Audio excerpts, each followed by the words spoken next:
Hello friend, नमस्कार। I am जेके। आज हम बताने वाले हैं थर्मल पावर प्लांट का बहुत ही इंपॉर्टेंट इक्विपमेंट एयर प्रीहीटर के बारे में। कैसे फ्लू गैसेस का हॉट वेस्ट टेम्परेचर का यूटिलाइजेशन करके स्टेबल कंबुशन किया जाता है बॉयलर के अंदर में। इसी संदर्भ में आज हम आपको बताएंगे एयर प्रीहीटर के बारे में डिटेल डिस्क्रिप्शन के साथ में। इसका क्या क्या फंक्शन है, क्या क्या मेजर एडवांटेज है, हीट बैलेंस में इसका क्या अहम रोल है, कैसे बॉयलर की थर्मल एफिशिएंसी करीब 2 से 10% तक बढ़ जाती है। टाइप ऑफ एयर प्रीहीटर के बारे में बताएंगे दोस्तों। जितने भी टाइप हैं सारे टाइप डिटेल डिस्क्रिप्शन के साथ बताएंगे, चाहे वो ट्यूबुलर एयर प्रीहीटर हो, चाहे वो लिंगोस्ट्रॉम एयर प्रीहीटर हो। How to check the performance of air preheater, कैसे ऑक्सीजन परसेंटेज चेक किया जाता है, ये सारा डिटेल आज हम आपको बताएंगे। चलिए स्टार्ट करते हैं।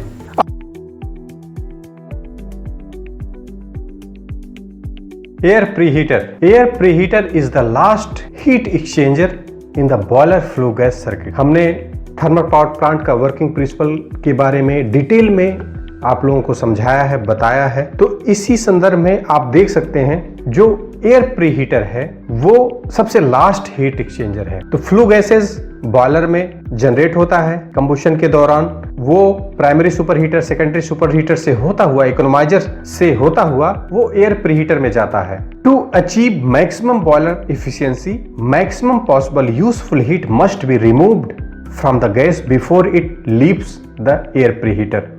तो ओबियसली जाहिर सी बात है कि फ्लू गैसेस में जितना भी हीट है उसको यूटिलाइज किया जाए, वो सीधा बॉयलर की थर्मल एफिशिएंसी को बढ़ाता है। हाउएवर सर्टेन मिनिमम टेम्परेचर करीब 140 डिग्री सेल्सियस तक has to be maintain in the flue gases to prevent cold in coercion.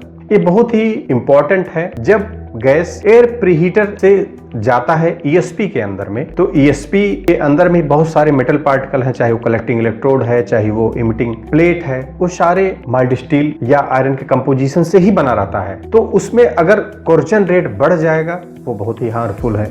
और फ्लू गैसेस में करीब कार्बन, हाइड्रोजन और सल्फर की मात्रा प्रचुर होती है। तो इसमें आप देख सकते हैं जो सल्फर है वो ऑक्सीजन से रिएक्ट करके सल्फर डाइऑक्साइड बना लेता है। अगेन जो सल्फर डाइऑक्साइड है अगर हम 140 डिग्री सेल्सियस के नीचे लाते हैं, अगर फ्लू गैसेस में मॉइस्चर रहता है वो H2O से रिएक्ट करके H2SO3 बना देगा, सल्फ्यूरस एसिड, और SO3 अगेन H2O से रिएक्शन करके H2SO4 सल्फ्यूरिक एसिड बना देगा। तो जो सल्फर का ड्यू पॉइंट है कंडेंस ना हो, वेपर फॉर्म में ना जाए, ओस के रूप में ना आए, मॉइस्चर ना हो उसमें, ये बहुत ही मायने रहता है। इसको रिमूव होना बहुत जरूरी होता है। इसीलिए 140 डिग्री सेल्सियस तक ही मेंटेन करके रखा जाता है एयर प्रीहीटर के आउटलेट में फ्लू गैसेस का टेम्परेचर। तो 140 डिग्री सेल्सियस रहेगा तो उसमें मॉइस्चर नहीं रहेगा। हीट बैलेंस में हम 100% फ्यूल एनर्जी बॉयलर के अंदर में भेजते हैं। यहाँ पर प्रॉपर बर्निंग होती है, कोल की ऑक्सीजन से रिएक्शन होता है और बर्न होता है। तो इस दौरान जो केसिंग वाल में ट्यूब्स हैं, ट्यूब्स में हीट एक्सचेंजर का काम करता है और करीब 38% heat gained by boiler water. जो बॉइलिंग वाटर है वो करीब यहाँ पर फर्नेस के अंदर में 38% तक का हीट गेन कर लेता है। वही जो फीड वाटर है स्क्रीन सुपर हीटर में, एलटी सुपर हीटर में, एसटी सुपर हीटर में अगेन हीट ट्रांसफर के द्वारा हीट गेन करता है, वो भी 38% करीब करीब रहता है। और रिमेनिंग जो फ्लू गैसेस में टेम्परेचर है उसको अगेन इकोनोमाइजर के द्वारा प्लस एयर प्रीहीटर के द्वारा यूटिलाइज किया जाता है। यहाँ भी जो फीड वाटर है इकोनोमाइजर में पास होता है ट्यूब के द्वारा और बाहर में फ्लू गैसेस रहता है, उसके द्वारा हीट ट्रांसफर होके फीड वाटर का टेम्परेचर करीब इकोनोमाइजर में 70 to 80 डिग्री सेल्सियस तक बढ़ा लिया जाता है। और रिमेनिंग जो इकोनोमाइजर का डिस्चार्ज फ्लू गैस का टेम्परेचर करीब 240 डिग्री सेल्सियस 230 डिग्री सेल्सियस मिलता है, वो अगेन एयर प्रीहीटर में आके उसका यूटिलाइजेशन करते हैं। PA fan, secondary air fan air preheater से पास करके उसको कंबुशन में यूज किया जाता है। तो आउटलेट में करीब 180-160 degree Celsius as per requirement temperature hot furnace में भेजा जाता है, जो कि वो कोल की मॉइस्चर को भी हटाने के लिए सहायक होती है, प्रॉपर बर्निंग में भी सहायक होती है। अगर प्री हीट रहेगा अगर कोल,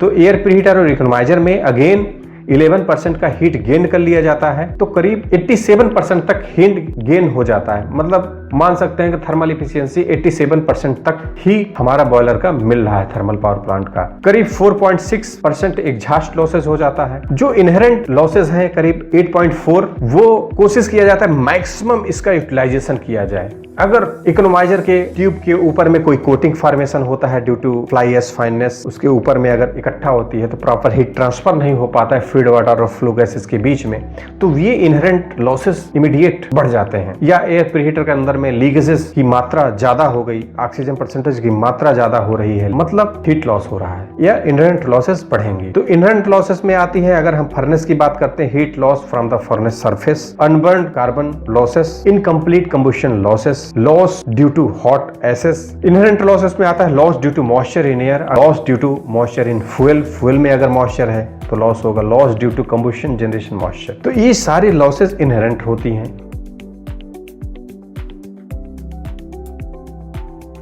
type of air preheater mostly देखा गया है, जो एयर प्रीहीटर है करीब 2 टाइप के पाए जाते हैं। पहला है रिकुपरेटिव, दूसरा है रीजनरेटिव। जो रिकुपरेटिव होता है वो स्टैटिक एयर प्रीहीटर होता है, उसमें कोई भी मूविंग पार्ट नहीं होती है। और जो रीजनरेटिव होता है ये डायनेमिक एयर प्रीहीटर होता है, इसमें मैट्रिक्स होता है, इसको रोटेटिंग करने के लिए ड्राइव्स लगे रहते हैं। अगेन स्टैटिक प्रीहीटर 2 टाइप का होता है, एक ट्यूबुलर टाइप का होता है, दूसरा प्लेट टाइप का होता है। मोस्टली देखा गया है कि अप टू 60 मेगावाट तक इसको यूज किया जाता है, लेकिन 150 मेगावाट तक भी यूज करते हैं क्योंकि इसका जो कास्ट है थोड़ा सा इकोनॉमिकल होता है। जो रीजनरेटिव है ये भी 2 टाइप का होता है, लिंगोस्टॉर्म एंड रोथेमुले है टाइप का, जिसमें लिंगोस्टॉर्म में मैट्रिक्स एलिमेंट वो रोटेटिंग टाइप का होता है और रोथेमुले में मैट्रिक्स एलिमेंट स्टेशनरी होता है। ये देखा गया है जो भी पीएफबीसी बेस्ड थर्मल पावर प्लांट है वहां पर रीजनरेटिव टाइप का ही एयर प्रीहीटर लगाया जाता है। तो जो ट्यूबुलर टाइप का है आप देख सकते हैं, यहाँ से ट्यूब से ही एयर पास होता है। यहाँ पर लीकेजेस बहुत ही लो रहती हैं, low leakage since it has no moving part but it is very large and heavy, so difficult to replace. इसमें कोई मूविंग पार्ट नहीं है,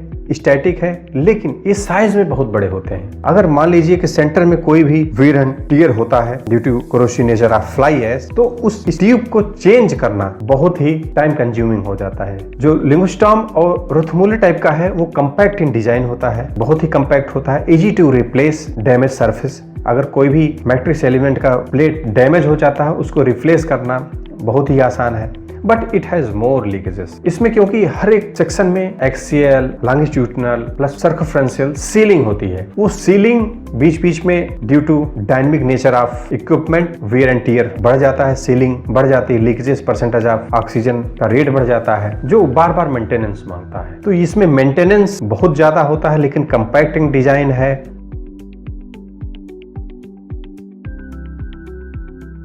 मोस्टली देखा गया 150 मेगावाट प्लांट में रिकुपरेटिव ट्यूबुलर एयर प्रीहीटर ही लगे रहते हैं। तो इसका फंक्शनिंग के लिए आज हम आपको बता रहे हैं 30 मेगावाट एएफबीसी बॉयलर में लगा हुआ। तो ये एयर प्रीहीटर यहाँ से फ्लू गैसेस फ्रॉम इकोनोमाइजर, यहाँ पर टेम्परेचर फ्लू गैसेस का 240 डिग्री सेल्सियस तक एयर प्रीहीटर में इन करता है बॉटम से। यहाँ पर वर्टिकल ट्यूब्स लगे रहते हैं, आप ट्यूब्स देख सकते हैं फोटोग्राफ्स में। ट्यूब्स के बॉटम से इनसाइड फ्लू गैसेस का पाथ होता है। ये टोटल चैम्बर क्लोज रहता है, ओनली होल्स रहते हैं फ्लू गैसेस को इनसाइड में जाने के लिए। फ्लू गैसेस इस ट्यूब से होता हुआ टॉप में जाएगा और टॉप डक्ट से होता हुआ फ्लू गैसेस एएसपी के लिए चला जाएगा, जहां पर जो आउटलेट टेम्परेचर है 140 डिग्री सेल्सियस तक मिलता है। यहाँ पर एयर प्रीहीटर में जो एटमॉस्फेरिक एयर है from FD fan, force draft fan, environment से एयर को भेजा जाता है एयर प्रीहीटर में। एनवायरमेंट टेम्परेचर 30 डिग्री सेल्सियस से लेके 45 डिग्री सेल्सियस तक रहता है, वो एयर प्रीहीटर के इनसाइड में आता है। तो ट्यूब के आउटसाइड एरिया में कोल्ड एयर पास होता है, तो जो आउटसाइड एरिया है यहाँ से कोल्ड एयर पास होता है। तो कोल्ड एयर आउटसाइड एरिया में और हॉट फ्लू गैसेस इनसाइड में, तो यहाँ हीट ट्रांसफर होता है, आपस में कंडक्शन होगा और जो फ्लू गैसेस का हॉट टेम्परेचर है वो कोल्ड के साथ में मिक्स हो जाता है, हीट ट्रांसफर होता है और जो कोल्ड एयर है वो उसका टेम्परेचर बढ़ जाता है। तो यहाँ बफल प्लेट लगा हुआ है जैसे कि प्रॉपर फ्लो एयर का बना रहे और इस सर्किट से ऐसे होता हुआ आउटलेट डक्ट में जाता है। तो यहाँ पर प्रॉपर हीट ट्रांसफर के साथ में जो आउटलेट टेम्परेचर 120 डिग्री सेल्सियस तक मिल जाता है। प्लांट को चलाने के लिए प्रॉपर कंट्रोलिंग सिस्टम होना चाहिए, उसके लिए बाईपास अरेंजमेंट भी लगा है। वो जितना रिकमेंडेड टेम्परेचर हमको चाहिए आउटलेट में वो मेंटेन रहे, इसलिए air bypass for temperature control के लिए भी लगा रहता है। फ्लू गैसेस बॉटम में आता है, यहाँ प्रेशर ड्रॉप होता है जिससे जो हैवी पार्टिकल हैं फ्लाई ऐश के वो बॉटम में कलेक्ट होके होपर में इकट्ठा हो जाती हैं और इसको डेंस फेस सिस्टम से अगेन फ्लाई ऐश बिन में भेजा जाता है। इनलेट में ऑक्सीजन एनालाइजर लगा रहता है, बहुत ही हेल्पफुल करता है। इसके पहले जो भी कंबशन हो रहा है बॉयलर के अंदर में वो टोटल डिसाइड यहीं से होता है। ऑक्सीजन एनालाइजर आउटलेट में भी लगा रहता है, तो ऑक्सीजन एनालाइजर जो आउटलेट में और इनलेट में दोनों का कोरिलेशन करके ये पता लगाया जा सकता है कि अगर कोई भी डैमेजेस होते हैं वर्टिकल ट्यूब्स में, अगर ऑक्सीजन लेवल परसेंटेज ज्यादा हो जाता है तो इससे पता चल जाता है कि जो ट्यूब्स है वो बियर एंड टियर उसमें ज्यादा हो गया है, घिस गया है, उसमें होल्स हो गए हैं। तो इसलिए ऑक्सीजन एनालाइजर आउटलेट में भी लगा रहता है, इनलेट में भी लगा रहता है बड़े बड़े प्लांटों में।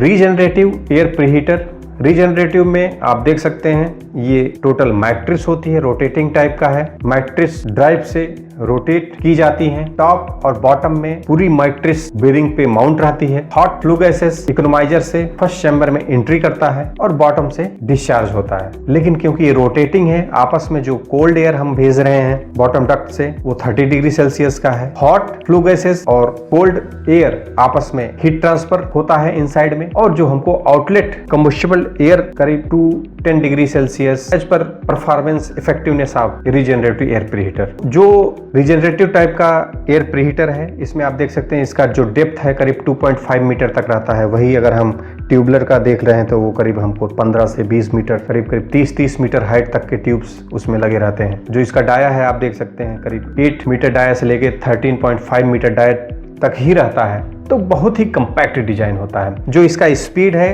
करीब 0.75 आरपीएम तक रहता है, मतलब बहुत ही स्लो आरपीएम में चलता रहता है। लेकिन जो इसका हीट ट्रांसफर रेट है वो बहुत ही जबरदस्त है। एक इसमें ये भी फायदा रहता है, जो flue gases temperature can be reduce to sulphuric acid dew point temperature without affecting the heat transverse performance. तो यहाँ पर 85% तक टेम्परेचर इफेक्टिवनेस भी पाता है। तो इसमें जो ड्राइव अरेंजमेंट आप देख सकते हैं, यहाँ पर एक एयर मोटर लगा रहता है इमरजेंसी पर्पज के लिए। अगर इलेक्ट्रिक मोटर में कोई प्रॉब्लम होता है तो इमीडिएट एयर मोटर को यूज किया जा सकता है, या अगर प्लांट में एयर की क्वांटिटी अब सफिशिएंट हमको मिलने लगी तो इसको हम एयर से भी चला सकते हैं, जिससे पावर की सेविंग भी होती है। लिंगोस्टॉर्म डिजाइन में देख सकते हैं टॉप से गैस फीडिंग होती है, बॉटम से कोल्ड एयर फीडिंग होती है। ये ड्राइव यूनिट है, ये टोटल मैट्रिक्स को रोटेट करता है, तो मैट्रिक्स टोटल मूव करता रहेगा। अगर इसमें कुछ जैमिंग होती है, क्योंकि फ्लू गैसेस में फ्लाई ऐश भी आती है, फ्लाई ऐश की कोटिंग फिन्स में चिपक जाती है, तो उसको रिमूव करने के लिए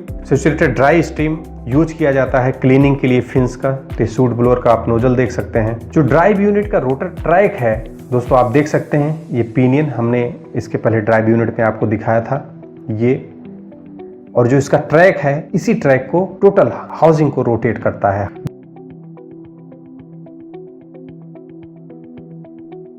दूसरा है रोथोमुलेट डिजाइन का। इसमें जो दोस्त मैट्रिक्स है वो स्टेशनरी रहता है। यहाँ पर total hood plus outer casing के साथ में हुड कनेक्ट रहता है, तो ये टोटल हुड मूव करता रहता है ड्राइव के द्वारा। तो एयर बॉटम से हम कोल्ड एयर दिए, मैट्रिक्स में आया और इस डक्ट से होता हुआ हॉट एयर बाहर निकला। टॉप से हॉट गैसेस आई, वो मैट्रिक्स के इनसाइड में जाएगी, क्योंकि ये हुड रोटेटिंग है, मैट्रिक्स का लोकेशन चेंज होता रहेगा, तो ये इसकी mixing cold air plus hot gas की मिक्सिंग होगी, हीट ट्रांसफर होगा। तो यहाँ पर आप ये स्टेटर देख सकते हैं, रोटेटिंग हुड है, air duct to hood seal है। यहाँ पर प्रॉपर सीलिंग यही होती है। ये सीलिंग बहुत ही मायने रखती है। ये सपोर्ट सिस्टम है, ड्राइव यूनिट है, ट्रैक है जिसपे घूमता है, और stationary matrix heating surface element.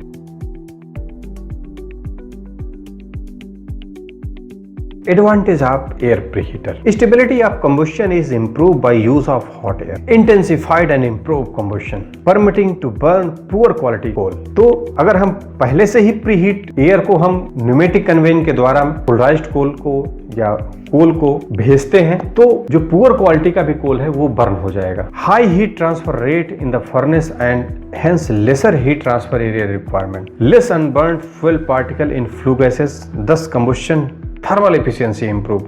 Intensified combustion permit faster load variation and fluctuation. कभी कभी थर्मल प्लांट को कम लोड पे चला जाता है, मिडिल लोड पे चलाता है, हाई पिक पे चला जाता है एज पर द रिक्वायरमेंट. तो अगर प्रॉपर कंबुशन सॉलिड रहेगा तो जो फ्लक्चुएशन है, वेरिएशन है, उस कंट्रोल करने में बहुत ही सहायक होती है अगर हम कंबुशन एयर को पहले से ही प्रीहीट करके भेजते हैं.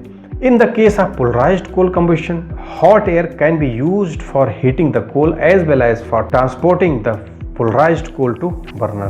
This being a non-pressure part will not warrant shutdown of unit due to corrosion of heat transfer surface which is inherent with lowering of flue gases temperature. क्योंकि अगर हम बात करते हैं इकोनोमाइजर का, उसके अंदर में फीड वाटर होता है हाई टेम्परेचर के साथ में और हाई प्रेशर के साथ में. जो उसके अंदर में ट्यूब से फीड वाटर का उसके अंदर में मान के चलिए 150 kg तक का प्रेशर रहता है. वही अगर हम बॉयलर में बात करते हैं, बॉयलर में भी करीब 140 डिग्री सेल्सियस तक फीड वाटर में स्टीम का प्रेशर रहता है. अगर उसमें भी अगर कुछ भी लीकेजेस होते हैं तो बहुत ही भयावह होते हैं, प्लांट को बंद करना पड़ता है. अगर वही हम एयर प्रीहीटर की बात करते हैं, इसमें भी ट्यूब्स के अंदर या एलिमेंट के अंदर में हीट ट्रांसफर होते हैं लेकिन प्रेशर बहुत ही कम रहता है. अगर मान लीजिए लीकेजेस भी हो जाते हैं तो प्लांट को बंद नहीं करना पड़ता है.